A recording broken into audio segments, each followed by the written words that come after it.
अस्सलाम वालेकुम जी। अब हम नेबरहुड प्रोसेसिंग देख लिया, तो अब हम चलेंगे कि हमारा लीनियर फ़िल्टरिंग कैसे काम करता है। जब हम लीनियर फ़िल्टरिंग की बात करेंगे, यहाँ पे हमारे पास दो तरह के कॉन्सेप्ट आएंगे। Number one is convolution and number two is correlation. पहले हम कोरिलेशन को देख लेते हैं कि कोरिलेशन कैसे काम करता है।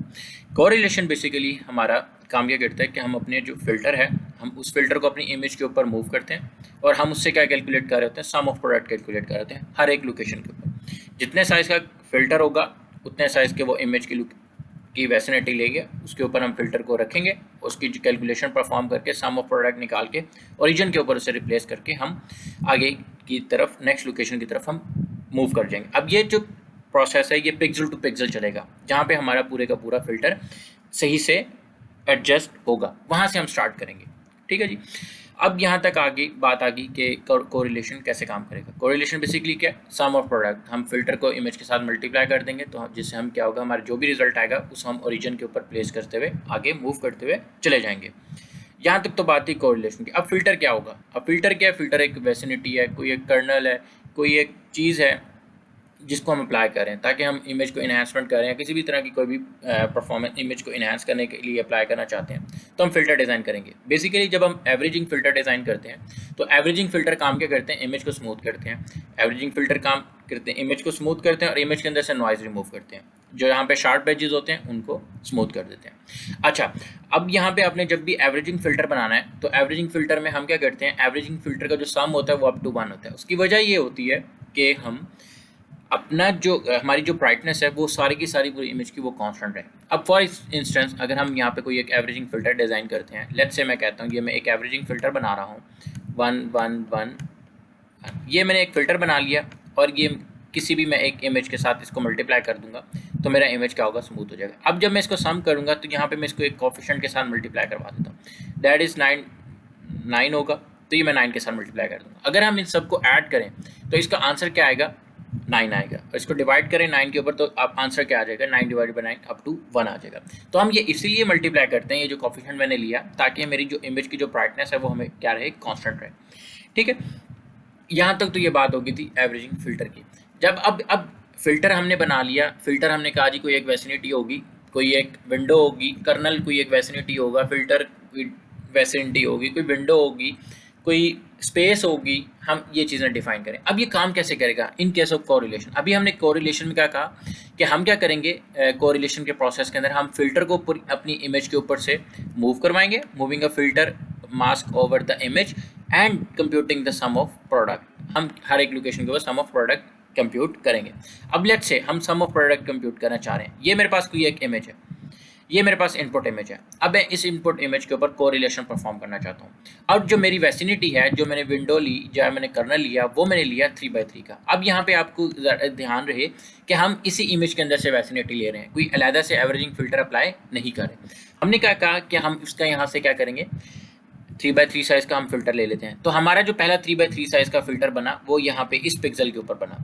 ठीक है, अगर हम इधर रखते थे तो हमारा यहाँ पे ये जो फ़िल्टर है पूरा सेट नहीं होता। इसके लिए हमें क्या करना पड़ेगा, इमेज में पैडिंग ऐड करनी पड़ेगी। अब पैडिंग कैसे होती है, पैडिंग क्यों ऐड करते हैं, पैडिंग इसलिए ऐड करते हैं कि हमें सेम डायमेंशनलिटी की आउटपुट इमेज चाहिए। अभी हम जब बात करेंगे इनपुट इमेज के ऊपर, जब हम 3x3 साइज़ की इमेज कर्नल जब अप्लाई करेंगे तो हमारा होगा क्या कि हमारा इमेज श्रिंक हो जाएगा, अब उसका कुछ रिड्यूस हो जाएगा साइज़ में।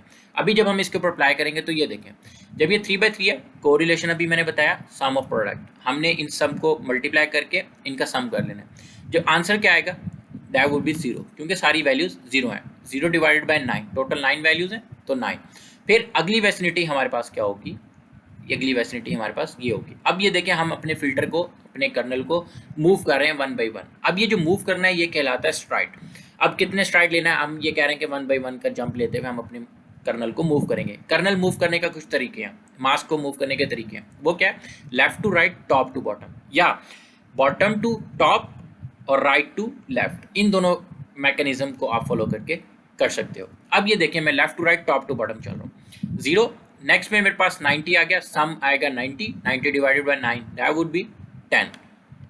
इसी तरह आगे मेरे पास 290 हो गए, तो 90 प्लस 90 180, 180 डिवाइडेड बाय 9, तो ये मेरे पास आ जाएगा 20।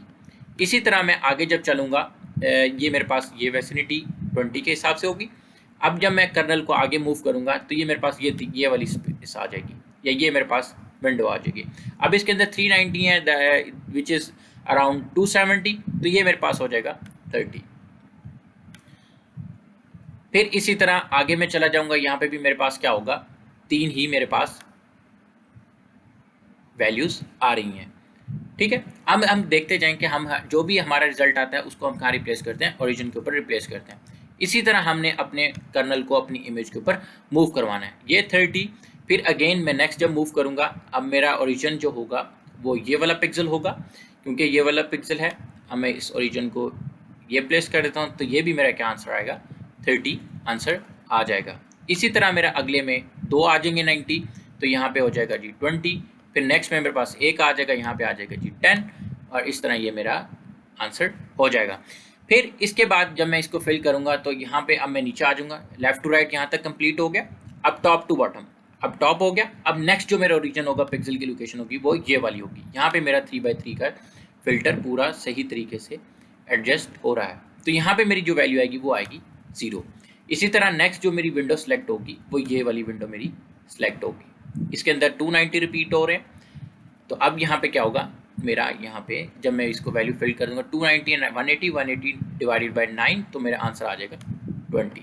इसी तरह हमने इसको अपनी पूरी इमेज के ऊपर मूव कर लेना है अपने फिल्टर को। जो में हमारे पास रिजल्ट आएगा, जैसे ये मैंने अपनी पूरी इमेज के ऊपर इसको मूव कर लिया, मूव करने के बाद मेरी जो आउटपुट इमेज आया वो कुछ इस तरह से इमेज था। अगर आप यहाँ पे नोट करें, हमारा जो इमेज था यहाँ पे पहले या तो वो बिल्कुल वाइट था, डार्क था, या वो थोड़ा सा जो हाई इंटेंसिटी पिक्सल की जो वैल्यू थी वो थी 90। अब देखें आउटपुट इमेज के अंदर 0 भी आ रहे हैं, 10 भी आ रहा है, 20, 30, 40, 60, 90 आपके पास अब मिक्स वैल्यूज़ आ रही हैं। अगर हम इस इमेज को ड्रा करेंगे तो हमारी जो ग्रे वैल्यू इंटेंसिटी वैल्यूज़ होंगी वो कुछ ग्रे शेड्स के अंदर हमारे पास कुछ इस तरह से शो होंगी।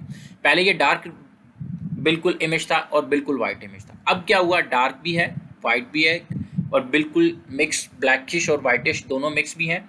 इस तरह से हमारे पास आउटपुट एक इनहैंस इमेज आ गया। कोरिलेशन हमारा कुछ इस तरह से काम करता है।